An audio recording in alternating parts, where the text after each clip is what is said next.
If 10 million fireflies lit up the world as I fell asleep.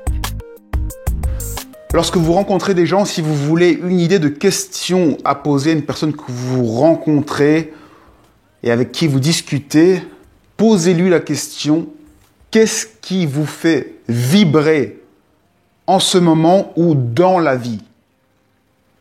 Quelle activité vous fait vibrer en ce moment dans votre vie? Là, je vous invite à vous-même répondre à cette question avant de regarder la suite et écoutez ensuite la réponse de la personne. Écoutez surtout le premier verbe que la personne va utiliser. Soit la personne va vous dire « il n'y a rien qui me fait vibrer ». Ça, ce sont les dépressifs. Soit la personne va vous dire j'ai gagné au loto et elle va utiliser le verbe avoir. J'ai quelque chose, j'ai eu les clés de mon nouvel appartement. Si la personne utilise le verbe avoir, ça veut dire que la personne est vraiment assez loin et qu'elle est encore dans la matérialité, dans le besoin d'avoir. Elle a encore un long chemin à faire. C'est des personnes qu'il faut soutenir, encourager. Pareil pour les dépressifs, c'est des personnes à qui il faut donner beaucoup d'amour, encourager. Il ne faut pas donner de leçons à ces gens, il faut les encourager, leur parler, leur demander plus précisément qu'est-ce qu'ils veulent.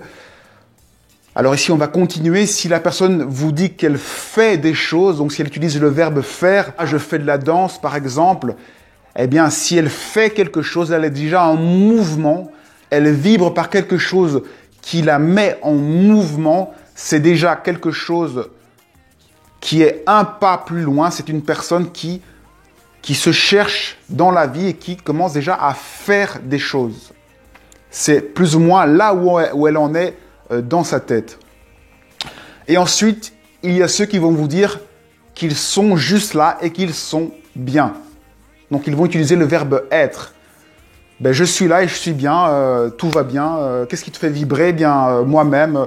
Ceux qui répondent eux-mêmes ou qui utilisent juste le verbe être, ces gens-là, ils sont très rares et ces gens-là, en général, sont des gens qui sont alignés et qui vibreront simplement par le fait d'être, de vivre leur vie. Ceux qui vous répondent cela, c'est ceux qui sont alignés, centrés. Si je vous demande de poser cette question, c'est bien sûr pas pour juger du niveau spirituel des gens, mais c'est pour déjà avoir une information importante. Quelle information est plus importante que de savoir ce qui fait vibrer une personne? Vous seriez étonné de ce qui fait vibrer une personne, des amis à vous. Est-ce que vous savez ce qui fait vibrer le plus vos amis? C'est pour moi une question capitale.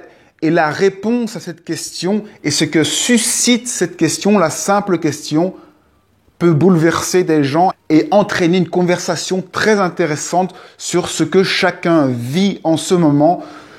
C'est une question clé pour enchaîner, pour créer une discussion. Une fois que la personne vous dit ce qui lui fait vibrer, eh bien, posez-lui des questions plus profondes et écoutez surtout sa réponse et essayez de faire un effet miroir et de voir chez vous ce que ça évoque chez vous et écoutez avec votre cœur. Essayez de ressentir si vous sentez la vibration dans ce qu'elle dit. Et bien sûr, si vous ne sentez pas la vibration, eh bien, continuez la conversation et essayez de déterminer qu'est-ce qui fait réellement vibrer la personne. Ça peut être des choses beaucoup plus simples. Savoir ce qui nous fait vibrer, c'est connaître notre vocation, vers quoi on doit aller. Et bien entendu, il s'agit de vibrer réellement et pas simplement vibrer pour du plaisir à court terme. Il faut vraiment aussi travailler cette notion de qu'est-ce que ça veut dire vibrer pour quelque chose. C'est quand on est en harmonie et qu'on se sent bien à l'aise dans ce qu'on fait, qu'on est à notre place, qu'on est centré. Slowly It's hard to say that I'd rather stay awake when I'm asleep, because my dreams are bursting at the seams.